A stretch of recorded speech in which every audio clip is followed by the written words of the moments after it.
কোনো কিছুর দাসত্বের জিঞ্জির বাধা ছিল না। পৃথিবীর কোনো কিছুর গোলামির জিঞ্জির তাদের পিছু টান হয়ে দাঁড়িয়েছিল না।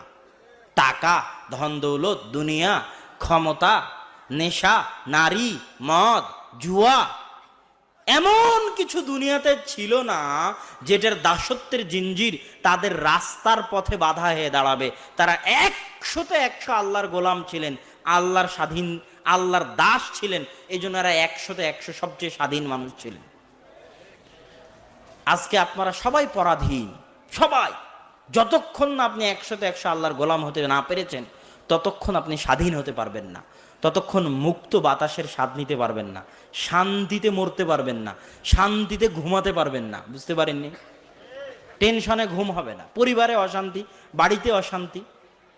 100% স্বাধীন, আজাদ, শান্তির ঘুম, মুক্ত বাতাসের স্বাদ তখনই নিতে পারবেন যখন 100% আল্লাহর গোলাম, আল্লাহর দাস হতে পারবেন।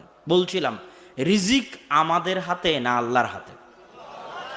আল্লাহর হাতে বুঝাতে গিয়ে এতক্ষণ যে আলোচনা হলো তার পরের কথা।